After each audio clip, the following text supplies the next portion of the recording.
Chicken breasts to impress. One pan on the stove with some mushrooms and asparagus and a wonderful pan sauce. Let's do it. Now I know chicken breasts can be a little bit boring, a little bit bland, especially boneless, skinless chicken breast like we're using tonight, but this is such a wonderful presentation. We're just gonna lightly fry it up in a pan, a little shallow fry, then we're gonna make this great pan sauce for it. This is sort of a play off of chicken marsala.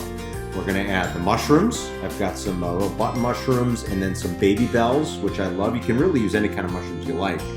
So I know what you're thinking, it sounds like chicken marsala, but it's a little bit different. We're also gonna add some delicious asparagus, just for a little texture, a little color, and you just want like the top third of the asparagus. And if you're wondering, what am I gonna do with the rest? Why waste it? Save the bottom 2/3 and then make a vegetable stock out of it. And instead of using marsala wine, we're gonna use cognac in our pan sauce.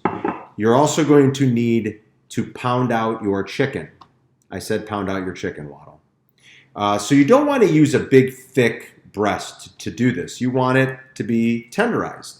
So, you can buy them this way, or you can just tenderize the breasts yourself by laying them on your cutting board, put some saran wrap, and then just take your tenderizer, your mallet, and just lightly flatten them out. You want them to be flatter like this, the surface area to be a little bit spread out. It's gonna cook better. It's gonna cook a lot faster, and that's what we want. You're also gonna need to make a little bit of a dredging station. Now, we're not using breadcrumbs in this. This is more like a francese style. This is just gonna be a little egg wash and then some all-purpose flour. You can use wheat flour if you like, if you wanna be a little bit healthier.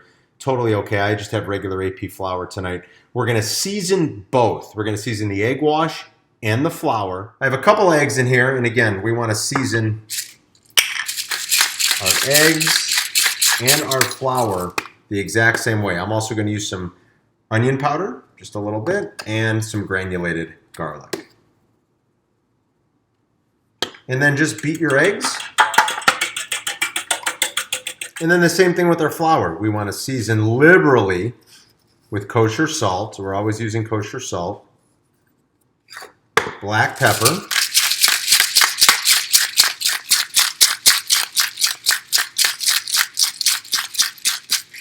A little bit of the onion powder again. And our granulated garlic. And just mix it all up so that all of your spices are incorporated in your flour.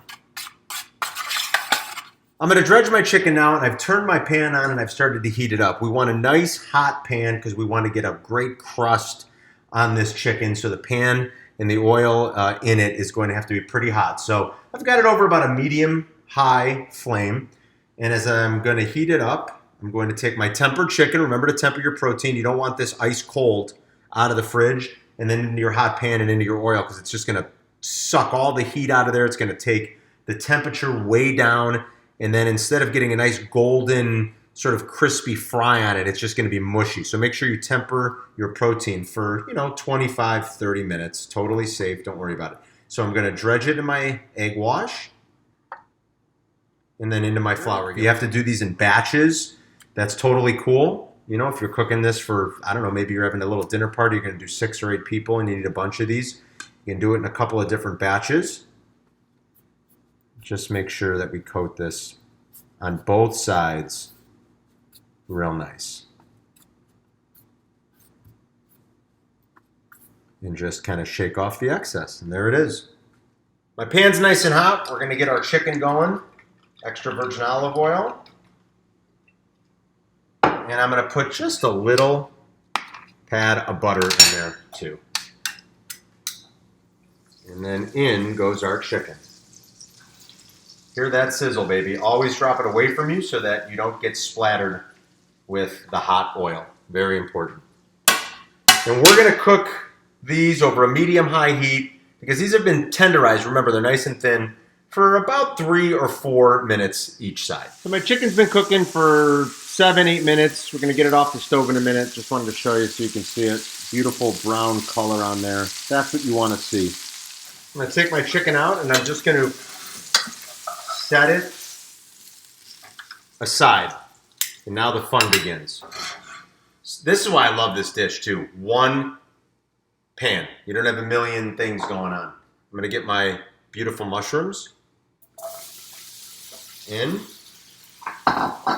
And my asparagus, pretty much just my tips, my asparagus tips. We're going to season every step of the way, okay? So we're going to season with kosher salt, black pepper. You want to season every layer.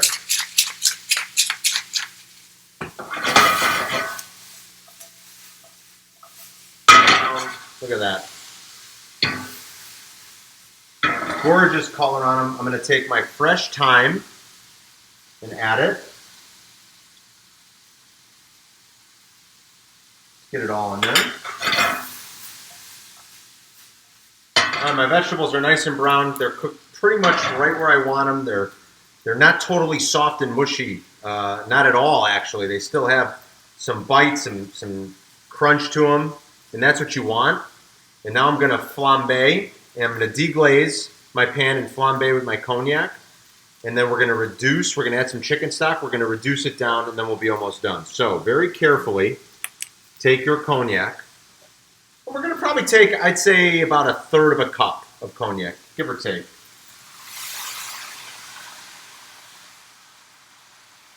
And then very carefully, just tilt it and flambe. You want to tilt it towards the flame carefully. You just want the alcohol to sort of get to the edge so that you can get your fire going and you can flambe. And what you're doing is you're cooking off all that alcohol and just retaining the delicious flavor of the cognac. Now I'm going to add some chicken stock, about 1/4 of a cup of chicken stock. And I got a little fresh lemon here. Try not to get the seeds in there. And now, for about another 4 minutes or so, we're going to let this reduce down. We want the sauce to thicken up and reduce. Reduce and thicken. Now my sauce is starting to tighten up beautifully, starting to thicken up beautifully. That's what you want. I'm going to add a little bit of soft butter. And off of the flame, I'm just going to kind of let that melt in there. I'm also going to add some parsley at this point, some fresh parsley, a little color. And I want this butter to just, do it off the flame so that it doesn't really cloud your sauce.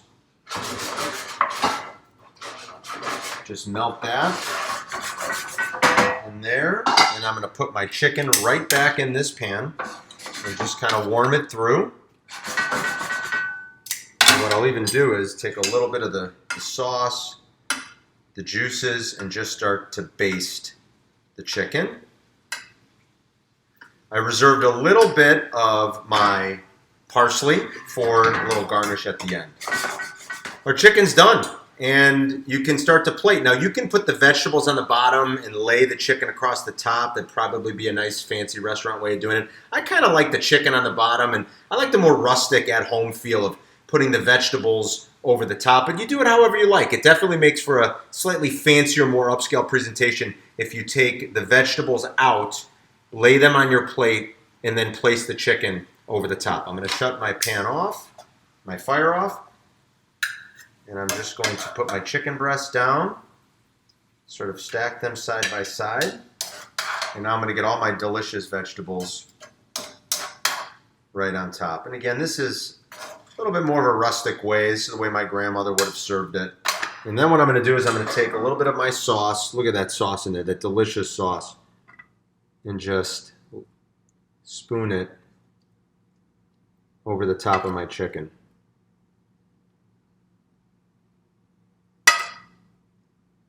The sauce is where it's at. I'm going to clean up my plate. You're going to get a little splatter on here because of the sauce. So clean up your plate around the edges. I'm going to add a little bit more fresh parsley for some color. There it is, guys. Beautifully pan-fried chicken, mushrooms, asparagus. Nice and juicy chicken inside. It's gonna knock their socks off. Go do it.